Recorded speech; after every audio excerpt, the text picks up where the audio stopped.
السلام علیکم ورحمۃ اللہ وبرکاتہ۔ بسم اللہ الرحمن الرحیم۔ ادع الی سبیل ربک بالحکمہ والموعظۃ الحسنہ وجادلہم باللتی ہی احسن۔ اللہ کے دین کی بات کو حکمت اور سمجھداری کے ساتھ بیان کرو، بہت عمدہ اور اعلیٰ مثالوں کے ساتھ مزین کرو، اور بات اگر بحث مباحثے جھگڑے تک پہنچ جائے تو پھر اس کو عمدہ طریقے سے بغیر لڑائی کیے منطقی انداز میں مکمل کرو۔ نبی کریم صلی اللہ علیہ وسلم کا نمونہ اور مثال انسانیت کے لیے مکمل رہنمائی ہے، ہدایت ہے۔ اس لیے ہم نبی کریم صلی اللہ علیہ وسلم کے ان وفود کا تذکرہ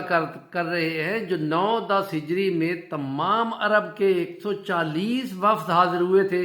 ہم ان میں سے بمشکل 10, 15, 20 بھی نہیں کر رہے، اور ان میں سے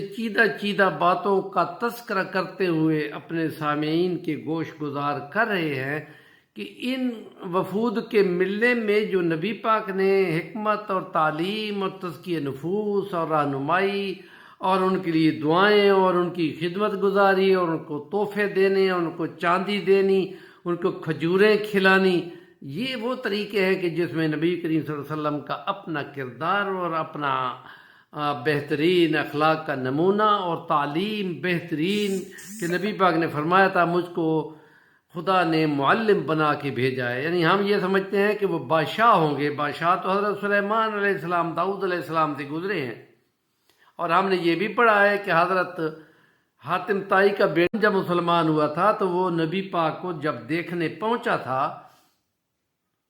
تو اس نے کہا اگر وہ اونچی جگہ پہ بیٹھ کر نیچے تمام لوگوں کو دیکھ رہا ہے تو وہ بادشاہوں کا انداز ہے، لیکن اس نے جب نبی پاک کو دیکھا کہ نبی پاک صلی اللہ علیہ وسلم زمین پہ بیٹھے ہوئے ہیں اور اپنے ارد گرد تمام چوکڑی لگا کے اصحاب بیٹھے ہوئے ہیں، تو اس نے فٹ بولا تھا کہ محمد الرسول اللہ، اللہ کے رسول ہیں، وہ نبی ہیں، وہ معلم ہیں، وہ بادشاہ نہیں ہیں۔ لیکن تو ساری دنیا کو انہوں نے رہنمائی دی۔ تو آج ہم ان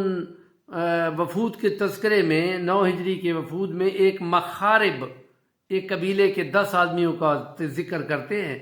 وہ جب آئے تو نبی کریم صلی اللہ علیہ وسلم نے حضرت بلال حبشی کو فرمایا کہ خدمت پہ لگ جاؤ،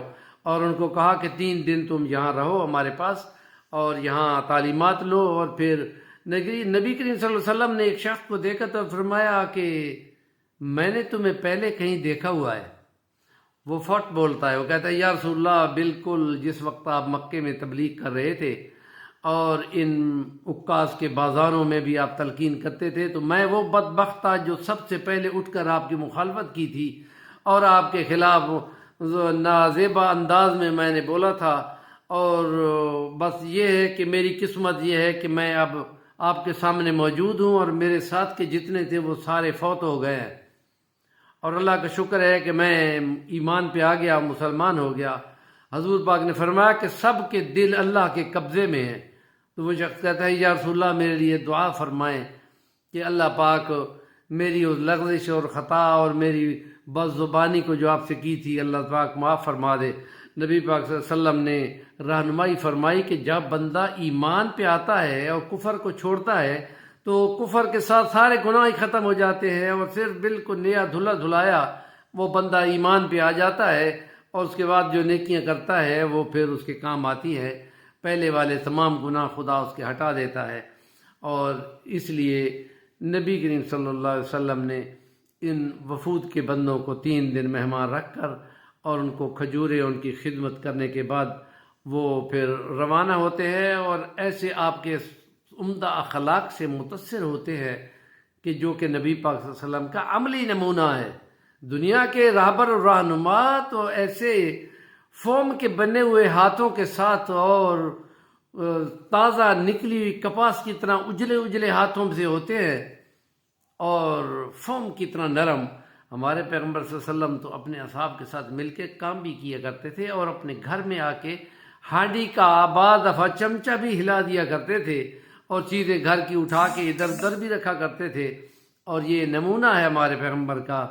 کہ عملی نمونہ اگر دیکھنا ہو تو ہمارے پیغمبر صلی اللہ علیہ وسلم کا نمونہ ہے، اور وہ سب سے عمدہ اور کامل نمونہ ہے۔ ہمارے چینل کا نام ہے صفی الوانی، ضرور سبسکرائب کریں، اور کام کی بات کا کمنٹ آپ کے ذمہ ہے۔